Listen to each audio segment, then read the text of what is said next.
जहन फ्रेंड, हम एनसीईआरटी को अभी यहाँ पे डिस्कस करेंगे। और एनसीईआरटी में जितनी भी सारी चीज़ें हैं लाइन बाय लाइन उनको इसलिए हम समझ रहे हैं क्योंकि ये हर एक एग्ज़ाम में, जितने कॉम्पिटिटिव एग्ज़ाम होते हैं उनके लिए भी इम्पोर्टेंस इसका अधिक रहता है। साथ में हम ये भी देखते हैं कि अगर इन्हें हम क्लास वाइज भी डिस्कस करते हैं, जो क्लास के स्टूडेंट होते हैं तो उनके लिए भी समस्या ये रहती है कि कई बार इन्हें पढ़ाया ही नहीं जाता है। बस ऐसे ही या तो स्टूडेंट से स्टूडेंट से इनको पढ़वा दिया जाएगा कि भाई एक बार आप लोग इसको रीड कर लीजिए, या फिर क्लास में भी किसी तरीके से लिखवा के और भी अलग अलग तरीके से इनको खत्म कर दिया जाता है। बट हम इनके हर एक शब्दों के मतलब को समझेंगे, किस तरीके से इनमें हर एक शब्द के क्या मतलब हैं। ये नई एनसीईआरटी है, इसी बेस पे हम लोग सारी चीजें कवर करेंगे। इसी टारगेट को लेके चल रहे हैं कि आपको समझ विकसित हो सके इस एनसीईआरटी की। बिल्कुल निश्चिंत होकर इस क्लास को आपको देखना है। और अभी हम कहेंगे नहीं कि इसमें कितनी सारी चीज़ें अभी कवर कराई जाएंगी, बिकॉज कि बहुत बार हमने कहा कि आप मतलब 20 में ही क्लास बंद हो जाती है, तो कई बार सीरीज ही पूरी नहीं कंप्लीट होती है, तो इसलिए अभी पहले से बोलना अच्छी बात नहीं है। हम लोग देखते हैं कि कहाँ तक हम लोग इसको लेके चलते हैं, फिर उसके बाद डिस्कस किया जाएगा। तो फर्स्ट चैप्टर, और यहाँ से हम लोग अपना स्टार्ट करेंगे क्लास आज की, और समझेंगे यहाँ से सारी चीजें। आप लोगों को बताते चलिएगा हमको कि क्या सारी चीजें क्लियर दिख रही हैं दिखने में, और जो चीजें लिखी जा रही हैं वो भी क्लियर है, तो फिर आपको कोई दिक्कत नहीं होगी। चैप्टर फर्स्ट है। चैप्टर फर्स्ट में तो अभी हम क्या देखने वाले हैं, पहले तो हम देखेंगे भाई इंट्रोडक्शन। इंट्रोडक्शन देखेंगे, और इंट्रोडक्शन किस चीज का देखने वाले हैं, तो इंट्रोडक्शन हम देखेंगे कि ये आखिर सोशल साइंस के नाम से जिसे हम लोग जानते हैं, ये क्या है सामाजिक विज्ञान। आज तक इसी बात पे लेके चर्चा कहीं कहीं होती रहती है, तो ये हम बात करेंगे कि क्या है सोशल साइंस। पहले ये बताने का प्रयास एनसीईआरटी वाला भी किया है, और एनसीईआरटी को ही बताने का प्रयास हम करें तो हमको भी ये चीजें बतानी होगी। समझते हैं हम लोग। पहली बात तो यह है कि इसमें भाई क्यों जो है हमको ये जरूरी है, तो आप समझेंगे कि यहाँ पर हम लोग इस सामाजिक विज्ञान में क्या क्या चीजें पढ़ते हैं, क्या क्या पढ़ते हैं इस सोशल साइंस में। तो इसमें जो पहला सब्जेक्ट आता है, पहला इसमें जो सब्जेक्ट आएगा, ए नाम से जाने, का नाम से जाने, आप जैसे भी जानना चाहें समझिए। तो इसमें क्या आएगा, भारत एवं विश्व का भूभाग और उनके निवासी, यानी भारत ये जो हमारा देश है, इस देश में रहने वाले लोग, और साथ में इस पूरे देश के बारे में चर्चा की जाएगी। उसी को हम लोग किसके अंतर्गत रहते हैं, तो इसको भी वही सोशल साइंस के अंतर्गत रखते हैं। जो लोग यहाँ रहेंगे ये लोगों को इसी के अंतर्गत माना जाएगा, और साथ में यहाँ के भूभाग को भी हम लोग क्या कहेंगे कि इससे अंतर्गत रखते हैं। आगे आते हैं तो पहला इसमें से निकल के आता है कि भाई पृथ्वी पर स्थानों की स्थिति, मतलब हम देखेंगे कि कौन सा स्थान किस जगह स्थित है। जैसे फॉर एग्जांपल अभी हम भारत की अगर बात करें तो भारत कहाँ स्थित है, तो हम देखते हैं कि 8 डिग्री 4 मिनट से लेकर 37 degree 6 minute, 97 degree 68 degree 7 minute से लेकर 97 डिग्री 25 मिनट, तो इसके बीच में इस तरीके से भारत है। तो इसकी स्थिति बताई जाती है, इसके लोकेशन की बात की जाती है। आज समझ में आई। फिर इसमें बात की जाती है कि महासागर और महाद्वीप के बारे में, तो हमें बताया जाता है कि 5 महासागर हैं, 7 महाद्वीप हैं। ये चीजें भी इसमें डिस्कस की जाती है। ठीक है, कितनी आसान बात है। तो ऐसे ही हम लोग ये सारी चीजें समझते चलेंगे। स्थल रूप एवं जीवन, यानी कि यहाँ का स्थल रूप कैसा है, तो हमको देखने को मिलता है कहीं पठार मिलते हैं, कहीं ऊंचे ऊंचे पर्वत मिलते हैं, कहीं नदियां मिल जाती हैं, तो कहीं मैदानी क्षेत्र मिल जाता है।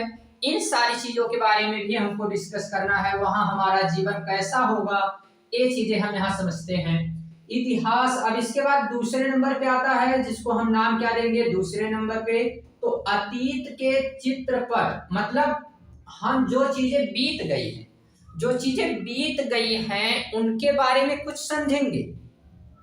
और बीती हुई चीजों का क्रमबद्ध अध्ययन ही क्या कहलाता है, हिस्ट्री कहलाता है, भी इतिहास कहलाता है। तो हम इतिहास के कुछ टॉपिक देखेंगे।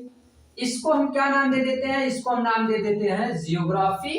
इसको हम जियोग्राफी कह देते हैं, भी इसमें जियोग्राफी की बातें हुई हैं। और यहाँ पे हम किसकी बात कर रहे हैं, तो यहाँ पे हम जो है अभी हम हिस्ट्री की बातें कर रहे हैं, ठीक है। तो यहाँ पे हम इतिहास की बात कर रहे हैं। यहाँ इसके टाइम लाइन के बारे में बताया जाएगा कि क्या चीजें हैं यहाँ की टाइम लाइन, अगर हम बात करें कैसे यहाँ का समय सारणी है, कि कब जो है यहाँ पसार काल था, और कब यहाँ पे इंडस वैली सिविलाइजेशन थी, और कब यहाँ पे वैदिक पीरियड था, तो कब आ गए बाबर छाबर, और फिर बीच में कभी आ जाता है यहाँ पे वास्को डी गामा, तो फिर आ जाते हैं महात्मा गांधी। ये सब कैसे हुआ इसी में समझेंगे। इंडिया अर्थात भारत, भारत के बारे में बताया जाएगा अच्छे से कि भारत क्या है। भारत का नाम तक जो पड़ा है एक किन रीजनों से पड़ा है, अलग अलग नाम दिए जाते हैं। भारत को आर्यवर्त कहते हैं, जम्बूद्वीप कहते हैं, हिंदुस्तान कहते हैं, इंडिया कहते हैं, भारत कहते हैं। ये जो ढेरों सारे नाम हमने रखे हैं, ये सभी नाम किस बेस पर रखे गए हैं, ये सारी चीजें भी हम इसी में डिस्कस करेंगे, ठीक है। फिर भारतीय सभ्यता के बारे में अगर बात करते हैं, हमारी सभ्यता जो है वो इंडस वैली सिविलाइजेशन हो या फिर अदर सभ्यताएं, जैसे जो हमको एक सभ्य जीवन और सभ्य मानव के रूप में प्रदर्शित करती है, इनके बारे में भी हम समझेंगे। तो ये सारी चीजें इसी में आती हैं। फिर अगला टॉपिक आता है जिसको कहा जाता है हमारी संस्कृति, विरासत एवं ज्ञान की परंपराएं, मतलब आर्ट एंड कल्चर से जुड़ा हुआ है। आर्ट एंड कल्चर का मतलब है कि हम किस तरीके का पहनावा है हमारा। जैसे अभी यहाँ पे जो मतलब हम लोगों को शर्ट ये होता है, ठीक है। तो ऐसे अगर हम देखें केरला के साइड में, हम देखें कि इधर जो है जम्मू कश्मीर के साइड में, तो वहां पे महिलाओं का पुरुषों का पहनावा कैसा है, बोलचाल की भाषा कैसी है, उनके भोजन किस प्रकार के हैं, नंबर्स ऑफ वैरायटीज उनके फूड्स होते हैं। कोई वहां पे आलू भटूरे खा रहा है, तो कोई जो है उधर डोसा खाने वाला है, तो कोई कढ़ी खाने वाला है। ये सारी चीजें जो चलती हैं, इनको हम लोग क्या कहते हैं, भाई हमारे कल्चर हैं, हमारी संस्कृति है। यहाँ अलग अलग राज्यों में अलग अलग डांस चलते हैं, अलग अलग पहनावे चलते हैं, अलग अलग भाषाएं चलती हैं, अलग अलग बोलियां चलती हैं। हम कहेंगे कि ये हमारे कल्चर हैं, ठीक है। तो इनको हम लोग अपने कल्चर के अंतर्गत रखेंगे। भारत की संस्कृति की जड़ें इसके अंतर आएंगी।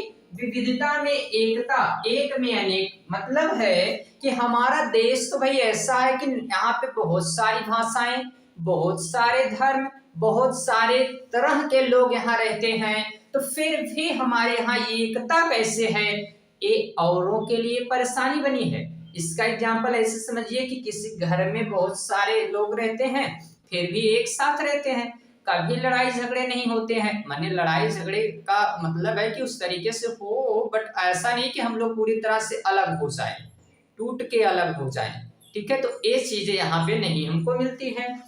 फिर इसी में हम देखेंगे अगला क्या, कि शासन और लोकतंत्र, डेमोक्रेसी, मतलब हमारे यहाँ लोकतंत्र भी है, हमारे यहाँ शासन भी चलता है। शासन किसका चलेगा, तो लोगों का शासन चलता है, अपने ही लोगों के लिए शासन चलता है।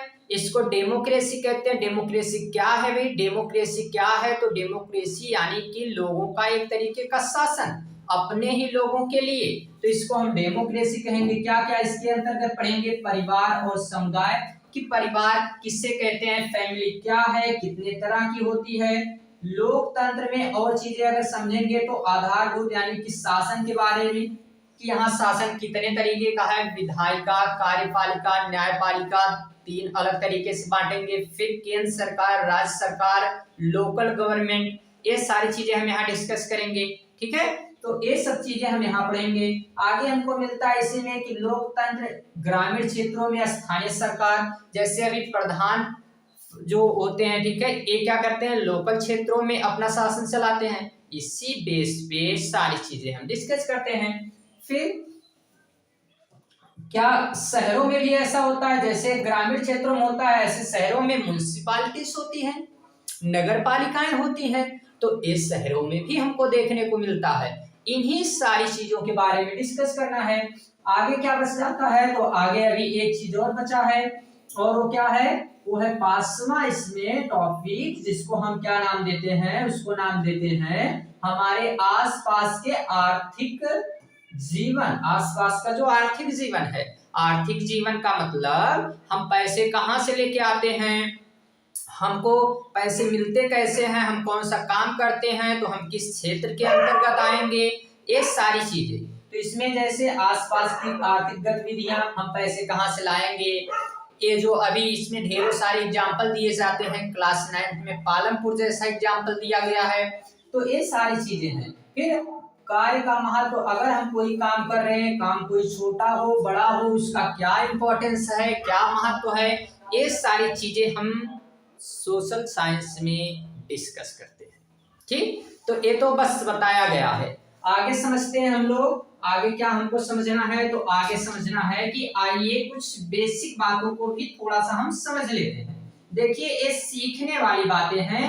हम क्यों इसको बता रहे हैं, क्योंकि भाई यहाँ से ना जो चीजें हम छोड़ के चले जाते हैं, वो चीजों के बारे में थोड़ी सी हमारी थिंकिंग डेवलप होगी। थिंकिंग डेवलप होने का मतलब है कि आपको सोचने समझने की थोड़ी सी क्षमताएं बढ़ जाएंगी। ठीक है, तो इसलिए हम इनको समझ रहे हैं, बाकी कोई दूसरा रीजन नहीं है। थिंकिंग हमारी डेवलप हो जाएगी।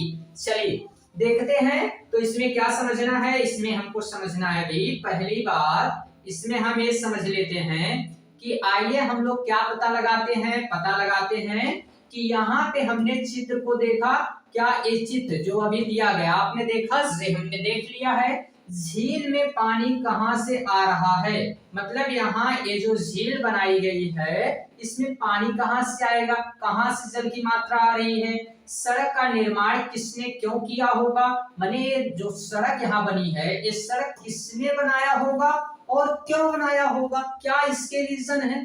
ठीक है, फिर छोटे छोटे घरों में रहने वाले लोग क्या क्या गतिविधियां करते होंगे, उनका क्या इतिहास रहा होगा, उनका क्या भविष्य है, मतलब जो बहुत छोटे से घर में रहेंगे उनका क्या यहाँ पे इतिहास रहता है, किस तरीके से वो डेवलप करेंगे, क्यों वो ऐसे रहते हैं, इन सारी चीजों के बारे में डिस्कस करना ही हमको क्या कहेगा कि ये सोशल साइंस के अंतर्गत ही इन सारी चीजों का हमको अभी अध्ययन करना है।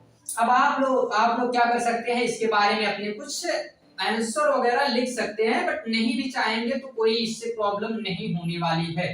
ठीक है, तो अब आगे हम अगर इसमें पढ़ते हैं तो हम क्या देखते हैं, इसी के साथ हम देखते हैं कि भाई हमें और भी चीजें देखने को मिलती हैं। जैसे 21वीं सदी में यदि आप इसे नहीं समझ सके तो जल्द ही इसके बारे में पढ़ेंगे, मतलब 21वीं सदी हम आपको बताएंगे कि क्या होती है। 21वीं सदी किसे कहते हैं, वर्ष किसे कहते हैं, शताब्दी क्या है, ये सारी चीजें हम बताएंगे। आप निश्चिंत रहिए, एकदम सब कुछ बताया जाएगा। तो इस बात से सभी सहमत हैं कि यह समय मानव सभ्यता के लिए अत्यंत चुनौतीपूर्ण है। एक तरफ तकनीकी में तीव्र विकास हुआ जिससे हमारे जीवन शैली में विभिन्न बदलाव किए गए, दूसरी ओर इस समय संसार विभिन्न युद्धों, शस्त्र से बढ़ते हुए सामाजिक तनाव का सामना कर रहा है। हमारे ग्रह के प्राकृतिक पर्यावरण पर भी भारी दबाव पड़ रहा है।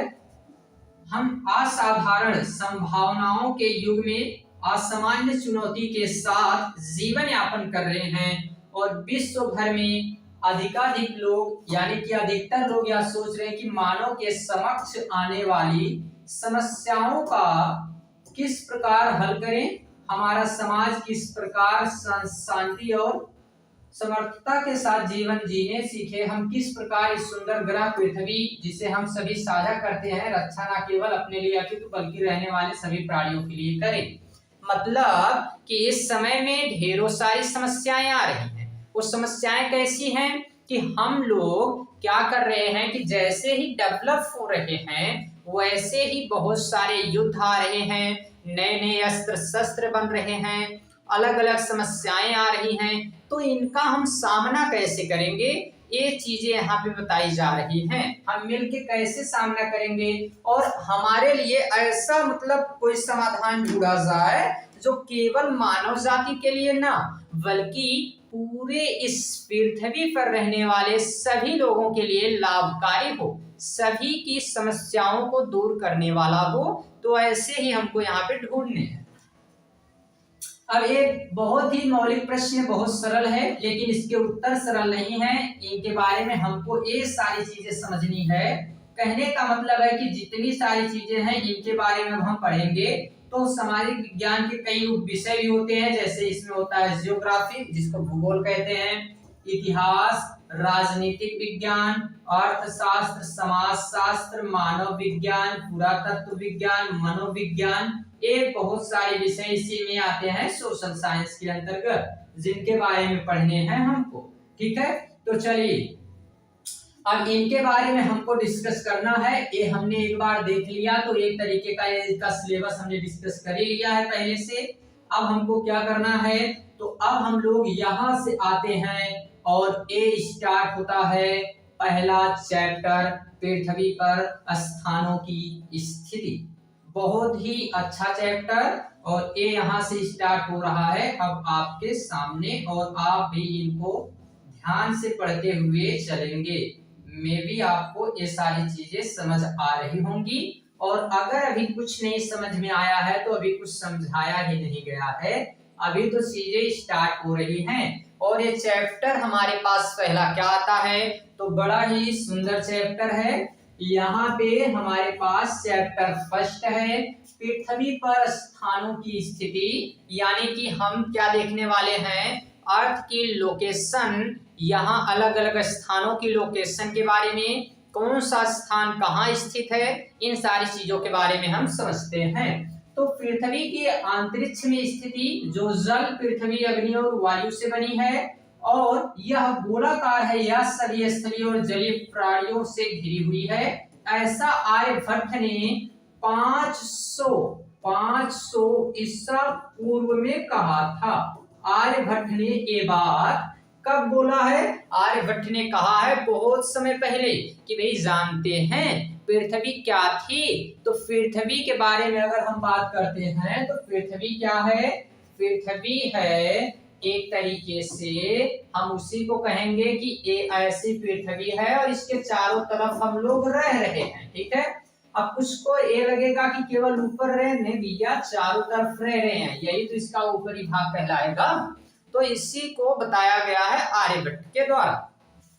आगे समझते हैं हम लोग, आगे इसमें क्या समझते हैं, तो ये अर्थ यहाँ पे दिखाई गई है। ठीक है, पृथ्वी को यहाँ पे दिखाया गया है। ठीक, चलिए आगे समझते हैं। अब हम पहले तो मानचित्र के बारे में समझेंगे। ठीक है, मानचित्र ही बताएगा हमको कि कहां से कहां तक क्या चीजें होती हैं। तो मानचित्र क्या है, हम इसका उपयोग कैसे करते हैं, इसके मुख्य घटक क्या हैं, निर्देशांक क्या है, पृथ्वी पर किसी स्थान को अंकित करने के लिए अक्षांश और देशांतर का उपयोग कैसे करते हैं, देशांतर से स्थानीय समय और मानक समय कैसे संबंधित है, इन सभी प्रश्नों के उत्तर आपको हम देंगे और आज की ही क्लास में। तो चलिए आगे बढ़ते हैं हम लोग और समझते हैं। यहाँ पर पहले आपको कुछ चीजें बताई जाएंगी, आप इनको समझिएगा फिर आगे हम लोग बढ़ेंगे।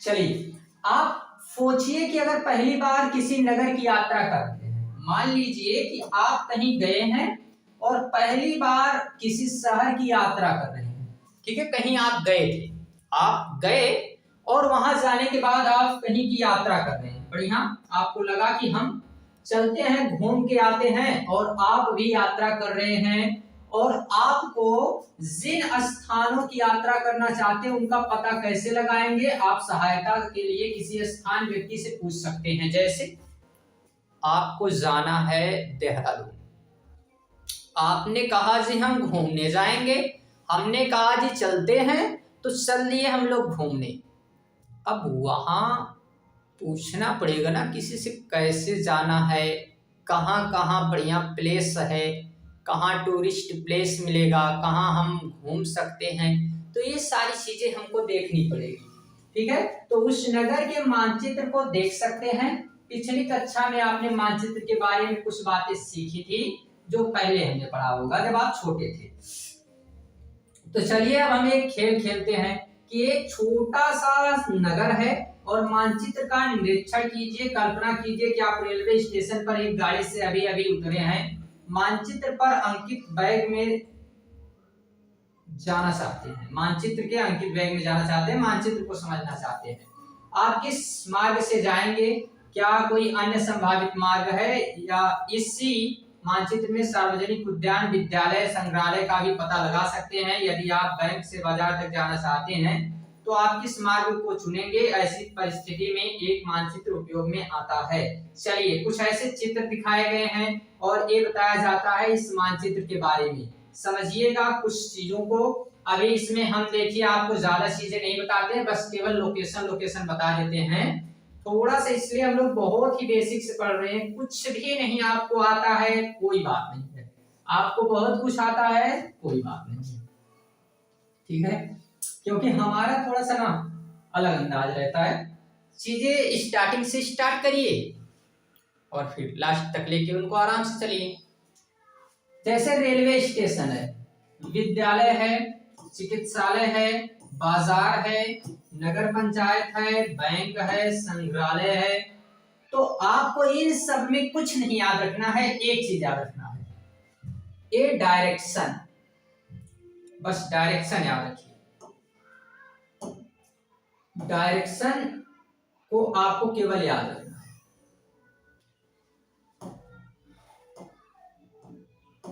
देखिए जब भी ऊपर जाना है तो आपको नॉर्थ, नीचे तो साउथ, इधर आपको वेस्ट और इधर आपको ईस्ट, बस इतनी चीजें याद रखनी है डायरेक्शन। बाकी इससे ज्यादा आपको कुछ भी नहीं याद रखना है यहाँ अभी के लिए, कुछ सोचना ही नहीं, ठीक है, कुछ भी यहाँ आप ध्यान नहीं देंगे तो कोई दिक्कत नहीं होगी। अब आइए हम मानचित्र में जरूरी चीजें जो है उनको समझते हैं। जैसे हम देखते हैं कि मानचित्र में एक कोई छोटा सा गांव है, कोई बड़ा क्षेत्र है, ठीक है, इन सभी चीजों को अगर हम देखते हैं तो मानचित्र में अगर हम बात करें मानचित्र क्या है, तो मानचित्र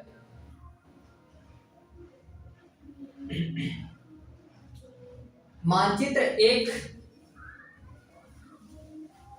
किसी भी स्थान के बारे में जो बताता है, लोकेशन, वहां की स्थिति, उसको हम मानचित्र कह सकते हैं, ठीक है। और यहाँ पे हमको क्या देखना है, यहाँ पे हमको जो देखना है वो ये चीज समझना है,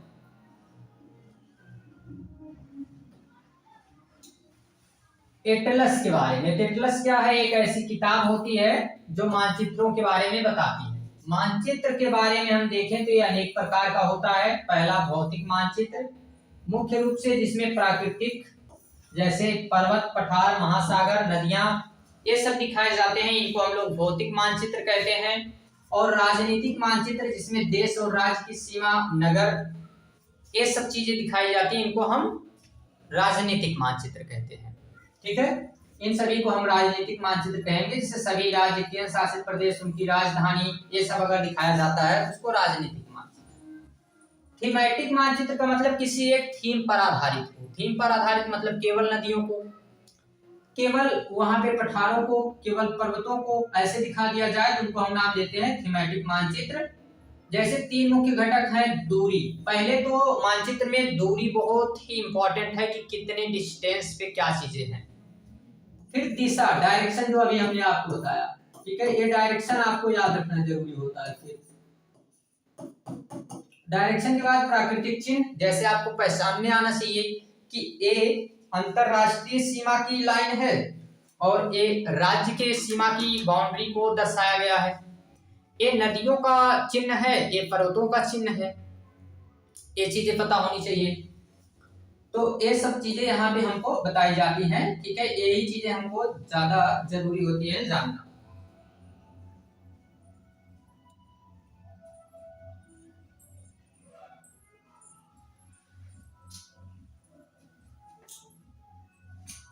आइए अब हम समझते हैं यहाँ पर। और यहाँ पे हम क्या देखते हैं, तो एक चित्र और आपको याद रखना है, ये जो अभी दिखाया गया है इसके बारे में भी एक हम अभी बना देते हैं यहाँ से।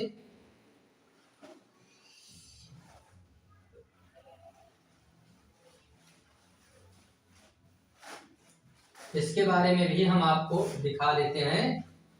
ये रहा, इसका मतलब क्या है, इसका मतलब है कि भाई अब डायरेक्शन आपको, अभी तक केवल आप 4 बना रहे थे इस तरीके की डायरेक्शन, ठीक है, अभी तक ये आप 4 डायरेक्शन बना रहे थे चारों तरफ से, बट अब आपको कैसी डायरेक्शन बनानी है, तो आपको एक तो यहाँ बना लेनी है, दूसरी यहाँ से यहाँ ऐसे बना देनी है, तीसरी इसके बीच में यहाँ बना देनी है और चौथी इसके बीच में यहाँ बना देनी है, ठीक है। और इनके अब नाम आपको लिख देने हैं। तो हमने जैसे यहाँ पे लिखा है, हमने यहाँ पे लिखा है ऊपर हो गया भाई उत्तर है, तो नीचे दक्षिण हो गया, इधर पूर्व हो गया, तो इधर पश्चिम हो गया।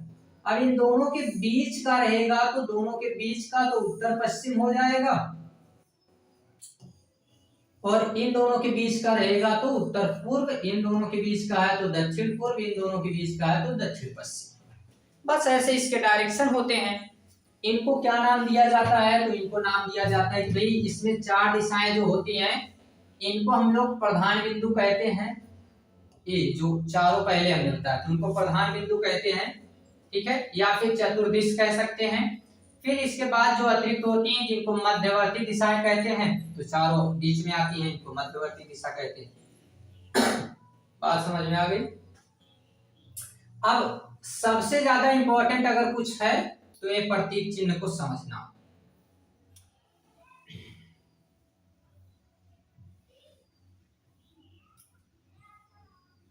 इन प्रतीक चिन्ह के बारे में अब आपको समझना ज्यादा जरूरी है। जैसे रेलवे लाइन, रेलवे लाइन को हम किस चीज से दर्शाते हैं, तो इनको हम दर्शाएंगे कैसे, इनको हम दर्शाएंगे ऐसे।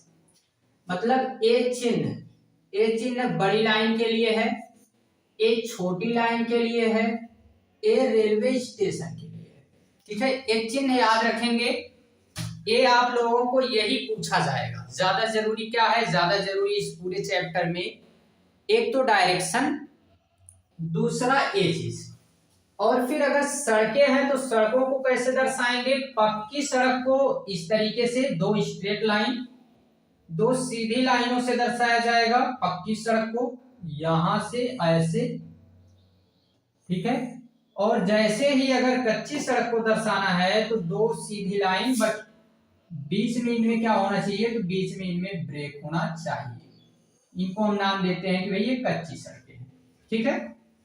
अब अगर हम किसी देश की सीमा के बारे में बात करते हैं, कहीं किसी देश की किस तरीके की बाउंड्री है, तो इस पे अगर हम बात करते हैं तो एक ऐसे होगा, तो ये भी अंतरराष्ट्रीय अगर सीमा है तो एक बड़ी लाइन फिर थोड़ा सा पॉइंट, और अगर यही राज्य की सीमा है तो छोटी लाइन और फिर एक पॉइंट।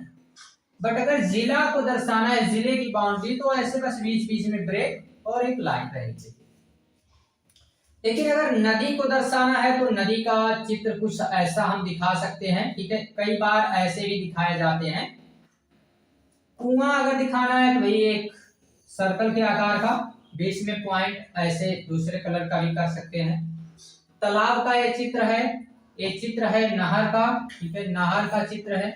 और ये सेतु, कहीं भी अगर कोई पुल बना है तो उसको दर्शाने के लिए है।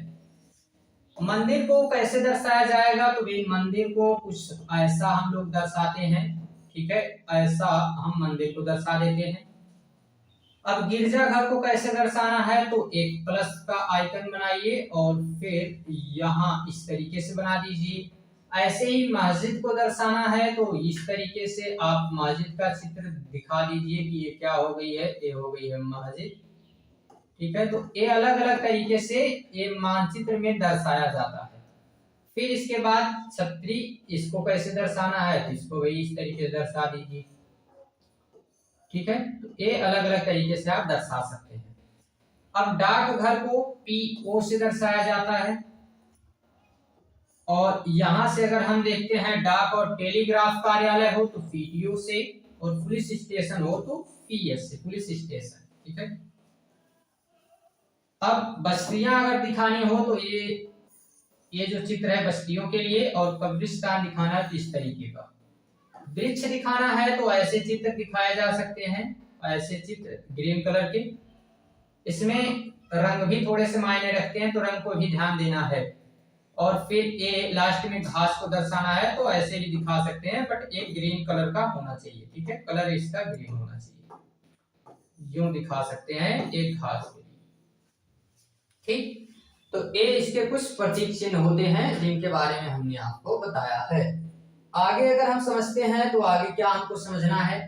अब हम पृथ्वी पर मानचित्र के बारे में समझते हैं। पृथ्वी के बारे में यहाँ पे अगर हमको बात आती है कि भाई हमारी अर्थ है कैसी, इसके बारे में अगर हमको समझना है तो हम क्या करेंगे, तो हम समझ लेते हैं इनको भी। जैसे इतनी सारी चीजों को हमने समझा है वैसे इसे भी हम लोग आराम से समझेंगे। कोई भी प्रेशर आपको नहीं लेना है कि कैसे समझ आएगा, तो बहुत ही आसान तरीके से जैसे अभी तक सारी चीजें समझ आई हैं ये भी समझ आएंगी। कुछ भी इसमें कठिन है नहीं, बहुत सिंपल है, ठीक है, एकदम आराम से हम लोग समझते चलेंगे। तो पृथ्वी पर अगर मानचित्र के बारे में हम कहें, ठीक है, तो ये कुछ अधिक कठिन है क्योंकि हमारे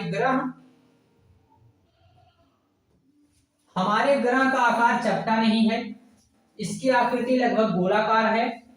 हम इसलिए कहते हैं कि यह पूर्ण गोलाकार नहीं है बल्कि ध्रुवों पर थोड़ी चपटी है, मतलब पृथ्वी के बारे में बात हो रही है।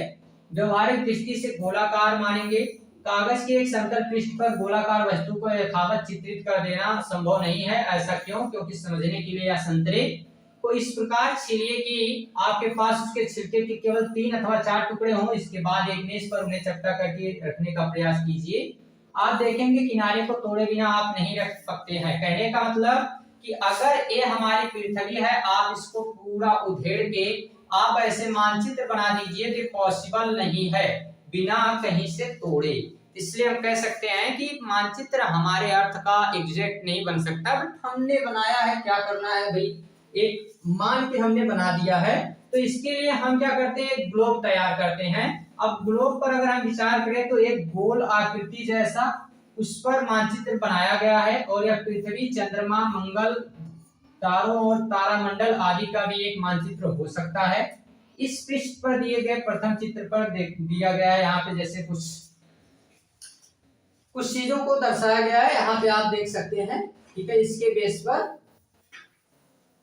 ये ग्लोब है, ठीक है, और इनको हम लोग मानचित्र यहाँ पे दर्शा दिए हैं। इंडिया भी हमारा इसमें दिख रहा है, ठीक है। अब हम निर्देशांक को पहले समझ लेते हैं कि निर्देशांक क्या है। तो अगर ग्लोब क्या करता है कि किसी भी समतल मानचित्र की तुलना में पृथ्वी के भूगोल का बेहतर प्रतिनिधित्व करता है, अच्छे से बता देता है सारी चीजों को। तो हम क्या देखते हैं, अब हम निर्देशांक को थोड़ा सा समझ लेते हैं। निर्देशांक क्या है, तो अगर हमको किसी नगर या कस्बे की एक बड़े बाजार की कल्पना करनी है और जिसमें सीधी पंक्तियों में समान आकार की दुकानें हैं, आप एक स्टेशनरी की दुकान पर अपने मित्र से मिलना चाहते हैं, तो आपका मित्र यदि नहीं जानता है कि दुकान कहाँ है, तो आप उसे इस प्रकार या निर्देश करेंगे, प्रवेश द्वार से 5वीं पंक्ति। मतलब आप किसी को कैसे बताएंगे कि कहाँ है कोई, ठीक है। तो आप क्या कर सकते हैं, कोई ना कोई निर्देश देंगे, कोई ना कोई संकेत देंगे, ठीक है। जो संकेत आप देंगे किसी व्यक्ति को एग्जैक्ट लोकेशन पे पहुंचने के लिए, उसी को क्या नाम दिया जाएगा, उसी को नाम दिया जाएगा निर्देश, ठीक है। निर्देशांक कहते हैं उसको।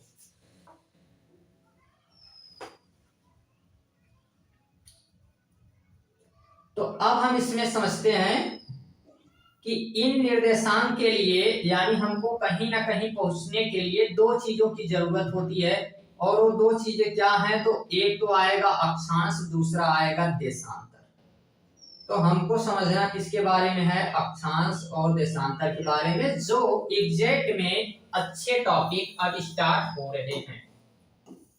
इनको नाम देते हैं हम लोग लैटिट्यूड। लैटिट्यूड के नाम से जानते हैं अक्षांश।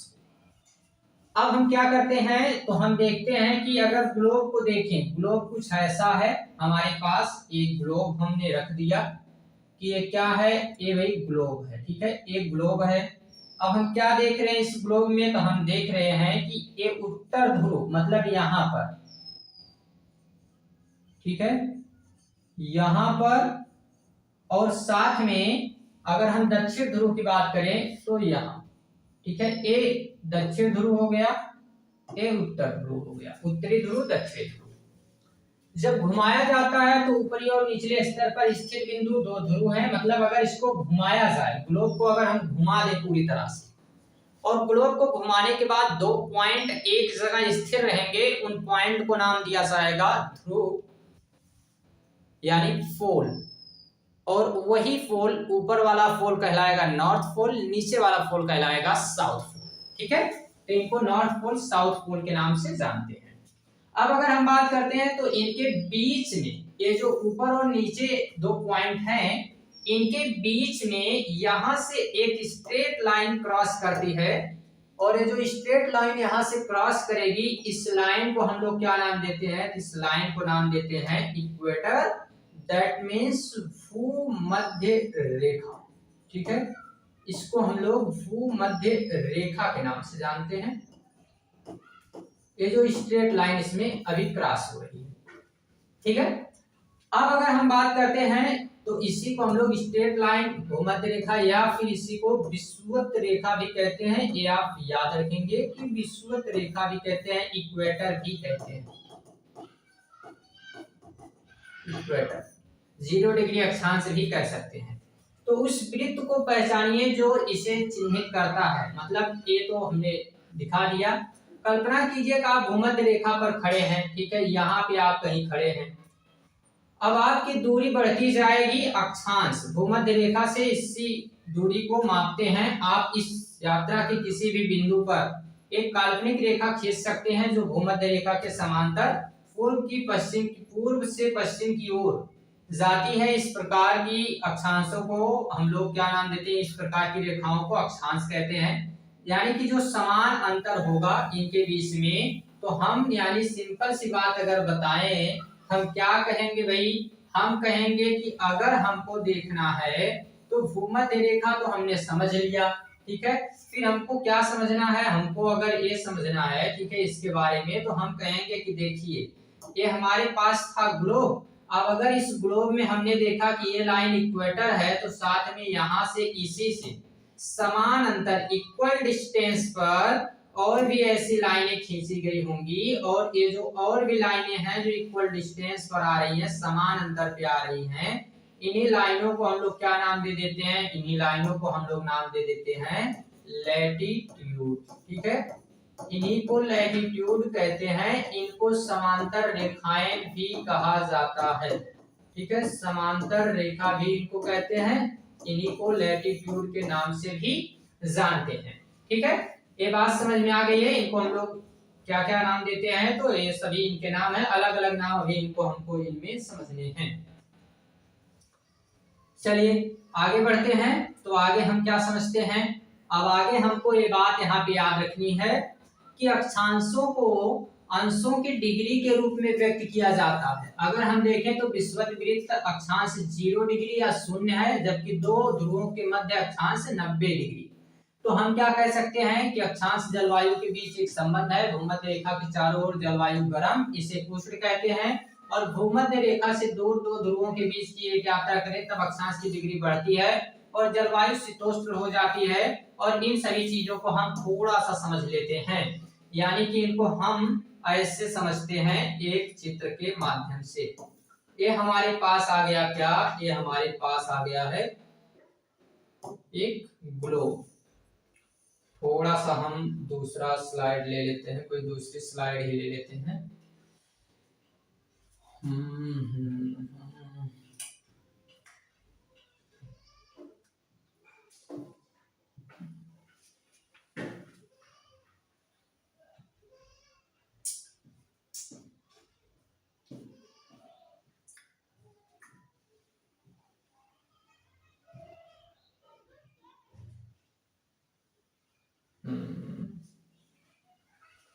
चलिए इसे समझ लेते हैं, कोई दिक्कत नहीं है, इस पे भी हमको कोई प्रॉब्लम नहीं है।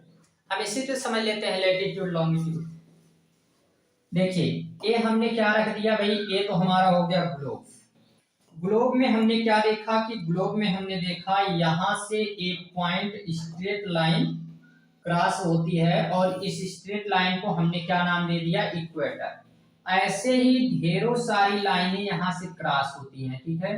अब ये जो ढेरों सारी लाइनें यहां से क्रॉस हो रही हैं इक्वल डिस्टेंस पे, सामान्य दूरी पे, समान अंतर है इनके बीच का, तो इनको हमने नाम दे दिया लैटिट्यूड, ठीक है। बट ऐसे ही ऊपर भी लाइनें कुछ क्रॉस हो रही हैं और इनको भी हमने क्या कहा कि ये भी भाई अक्षांशी हैं, ठीक है। तो ऐसी ही लाइनें यहां से जाते हुए ये चली जाएंगी 90 डिग्री ऊपर तक और 90 डिग्री नीचे तक, ठीक है ये लाइन। तो हम क्या कहेंगे कि यहाँ पर 90 डिग्री नॉर्थ होगा, साउथ होगा नीचे, ठीक है, 90 डिग्री साउथ होगा और ऊपर ऐसे ही 90 डिग्री नॉर्थ होगा, ठीक है। तो 90 डिग्री नॉर्थ और 90 डिग्री साउथ हो गया। फिर हमने क्या देखा कि यहाँ पे ये जो पॉइंट है हमारे पास, यहाँ एक जो है 0 डिग्री जिसको हमने नाम दिया था, तो ये हो गई 0 डिग्री, जिसको हमने क्या नाम दे दिया, हमने इसको नाम दे दिया इक्वेटर, या फिर इसको हम कह सकते हैं भूमध्य रेखा, ठीक है। इसको हमने इक्वेटर या फिर भूमध्य रेखा का नाम दे दिया, ठीक है।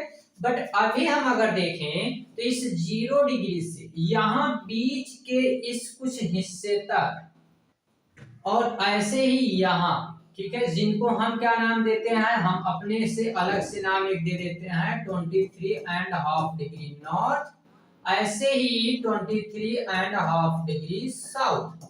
तो हम क्या देखते हैं कि इनके बीच का ये जो खाली स्थान ये 0 डिग्री वाला है और इनके बीच का ये जो हिस्सा है, ठीक है, ये जो हिस्सा अभी हमारे पास बच रहा है, तो इसको हम क्या नाम दे रहे हैं, इस खाली हिस्से को हमने भी यहाँ पे नाम दे दिया है इनका, यहाँ पे हमने इसका नाम दे दिया है उष्ण।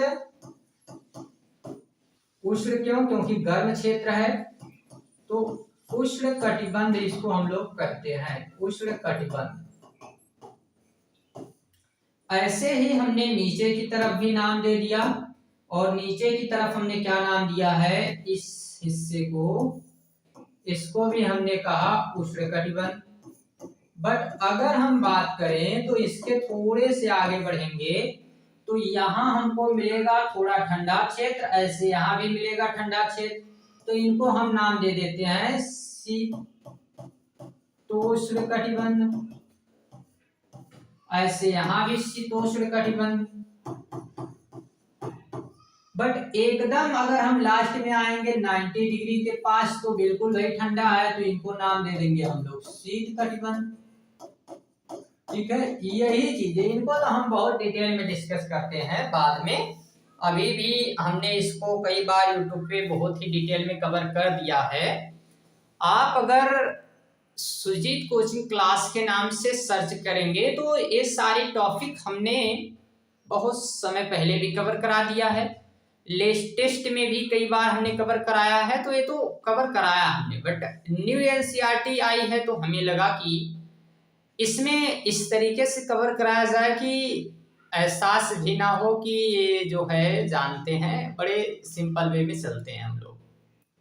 कहीं आपको ये फील नहीं आया होगा कि ये बड़े जो है जानते हैं इसमें लैटिट्यूड लॉन्गिट्यूड, बड़े आराम से किताब के साथ ही एक एक चीज हम बताते चल रहे हैं,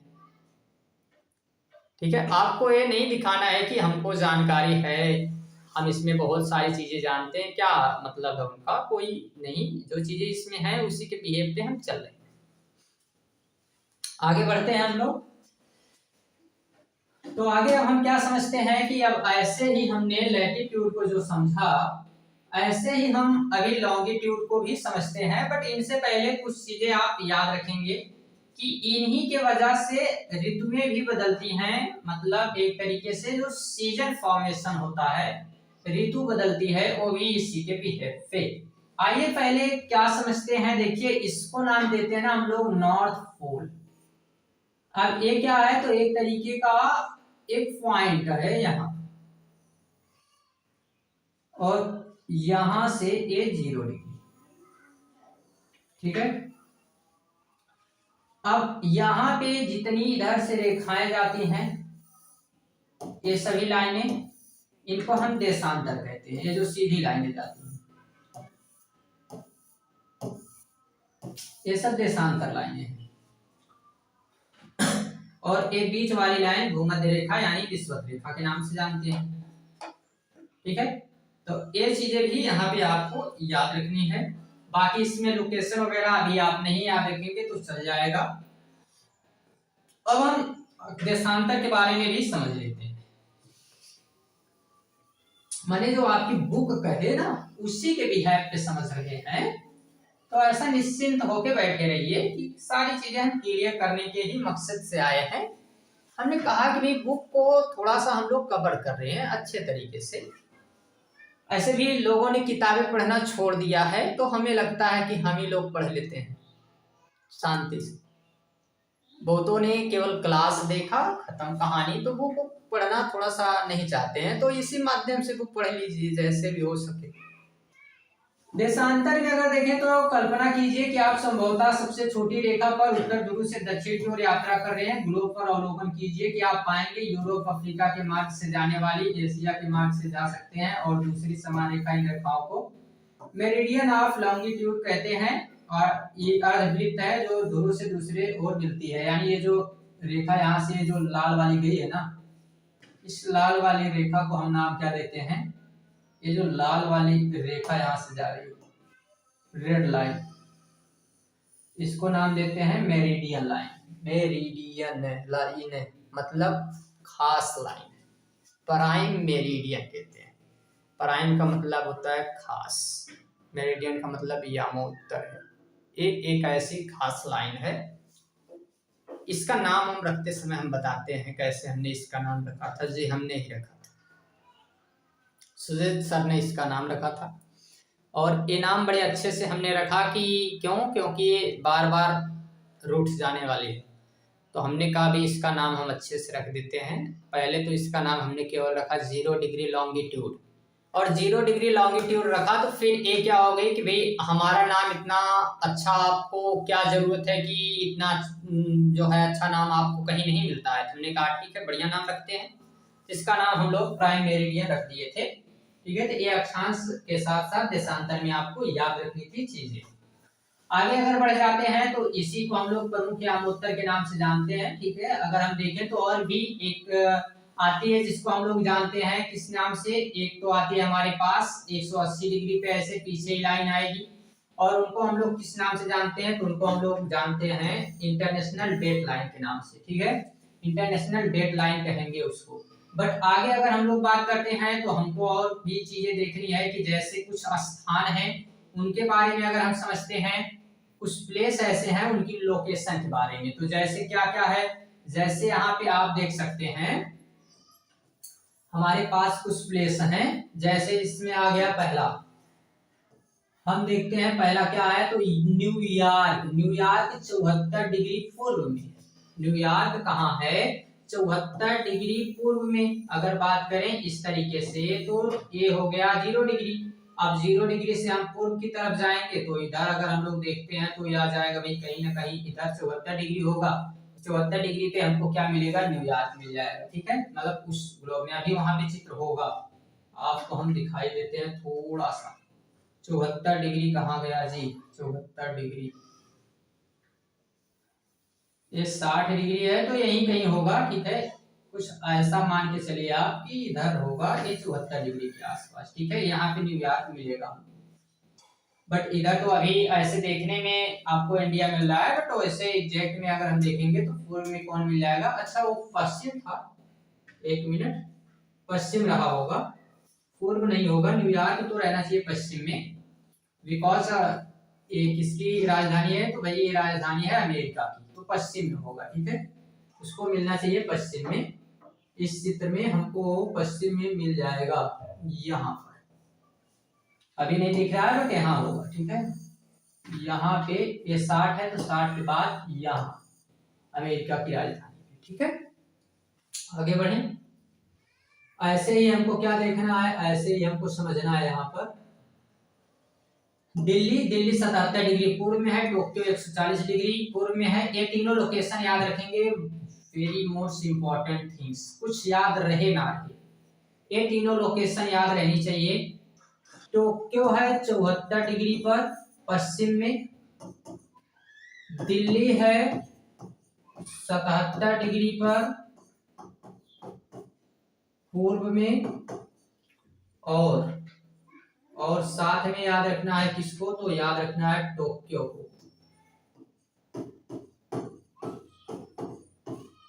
140 डिग्री पूर्व, इतने को याद रखेंगे।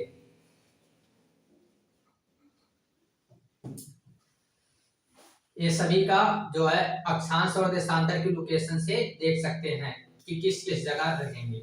अब अगर हम बात करते हैं तो हम देखते हैं कि दिल्ली 29 डिग्री उत्तर अक्षांश और इतने डिग्री पूर्व अक्षांश पे स्थित है। अगर दिल्ली की एग्जैक्ट लोकेशन की बात की जाए तो दिल्ली की एग्जैक्ट लोकेशन हम देखते हैं थोड़ा सा कि कहाँ है, तो भाई यहाँ पर है। ये समझ लीजिए कि ये हो गया ग्लोब आपका। अच्छा सर जी, ये हमारा ग्लोब है जी, आपका ग्लोब है। यहाँ पे आप मान लीजिए कि एक लाइन ये होगी 0 डिग्री। अच्छा जी, यहाँ से तो एक लाइन ये हो गई 0 डिग्री, जिसको हमको कहाँ मिलाना है? हमको मिलाना है कुछ यूं, यहाँ हमने मिला दिया ये 0 डिग्री, ठीक है। बात समझ में आई? हमने ऐसे ही एक 0 डिग्री यहाँ से मिला दिया यहाँ ऊपर। अब हमने नाम क्या दे दिया? नाम दे दिया ये 0 डिग्री अक्षांश है, ये 0 डिग्री देशांतर। अब हमको पता है कि दिल्ली के बारे में, तो दिल्ली को हम क्या देखेंगे? दिल्ली को देखेंगे 29 डिग्री उत्तरी अक्षांश पे, तो 29 डिग्री कुछ यहाँ होगी, 29 डिग्री कुछ इधर होगी। और क्या हो रहा है? 29 डिग्री कुछ यहाँ होगी, ठीक है। यहाँ इस स्थान पे 29 डिग्री, यहाँ पर 29 डिग्री हो गई। और 77 डिग्री वो देशांतर पे है, हमने ये भी देखा 77 डिग्री देशांतर। तो 77 डिग्री देशांतर कुछ यहाँ इस तरीके से एक लाइन जाएगी। कलर इसका चेंज करते हैं, ये वाला कलर ठीक है, या फिर इधर से कोई कलर, कोई भी एक कलर लगा देते हैं, कोई दिक्कत नहीं है, यही लगा देते हैं, ठीक है। तो यहाँ से अब जो है यहाँ जाएगी। आप देखिए जहां पे ये दोनों लाइनें एक दूसरे को कट कर रही है ना, यहीं पे है ये 74 डिग्री है देशांतर, ये 29 डिग्री है अक्षांश, ठीक है। और जहां एक कट करती हैं इसी को कहते हैं ग्रिड लाइन, ठीक है, जहां एक दूसरे को कट करती है। आई होप ये बात आपको समझ आ गई होगी। चलिए आगे बढ़ते हैं। अब हम आ जाते हैं यहाँ पर। यहाँ पे क्या देखेंगे? तो यहाँ पे अब हम देखेंगे कि आपकी ग्लोबिया, इसमें मुंबई, कोलकाता, सिंगापुर, पेरिस अक्षांश और देशांतर के लगभग माप को लिखने के लिए, मतलब इसमें आपको बताना है। अब देखिए ग्रीनविच किसको कहते हैं, और ये सारी चीजें थोड़ा सा समझ लेते हैं। ये जो 0 डिग्री है ना, 0 डिग्री, तो ये 0 डिग्री यूरोप का एक छोटा सा देश है, इक्तोसा देश, देश ना कह के गांव कहें हम। तो इस देश से मतलब लंदन के ग्रीनविच शहर से पास होती है। लंदन के ग्रीनविच शहर से पास होती है एक लाइन।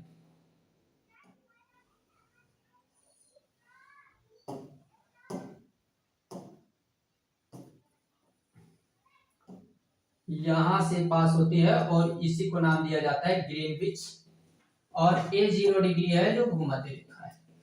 अब इसको नाम दिया जाता है, इसको पश्चिम गोलार्ध कहते हैं, इधर वाले भाग को उत्तरी गोलार्ध कहते हैं।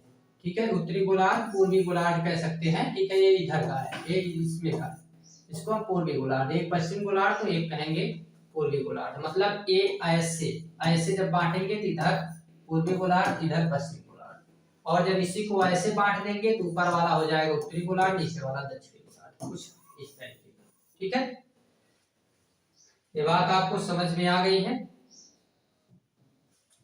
क्वेश्चन और क्या क्या चीजें पूछे जा सकते हैं इसमें क्वेश्चन में, तो अब आपको एक तो काम के लिए ये याद रखना है, मुंबई, कोलकाता, सिंगापुर, पेरिस, अक्षांश, देशांतर, ये सब चीजें आप इनका माप लिख के लाएंगे, ये आपके लिए होमवर्क है। ठीक है, और आगे हम बढ़ जाते हैं, तो अब हम समझ लेते हैं भारत के बारे में।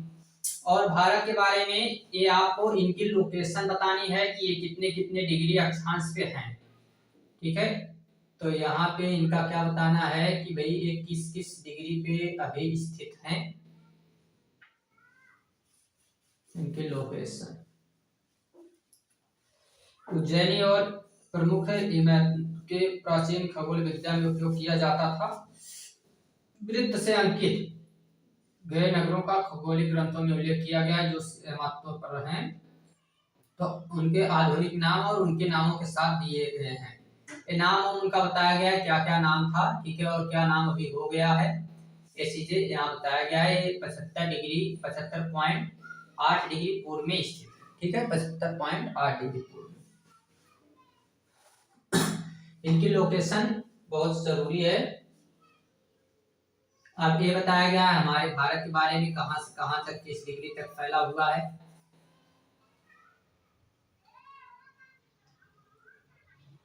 और फिर टाइमलाइन होता है, टाइमलाइन के बारे में अभी हम आपको बता देते हैं।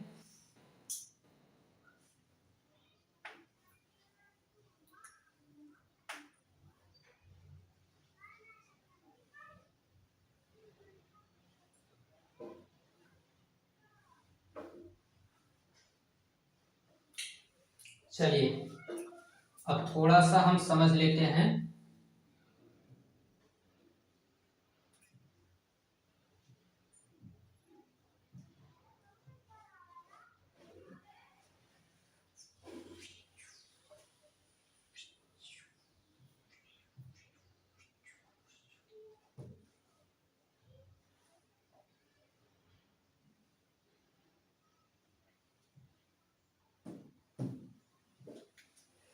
यहाँ पे अब हमको क्या समझना है, थोड़ा सा टाइम लाइन के बारे में समझ लेते हैं, जो भी 1-2 मिनट का समय लगता है। टाइम लाइन क्या समझना है, ध्यान से देखिएगा। कैसे कैसे ये सब कहाँ कहाँ से आ गए। वायर में वायर, माइक का वायर।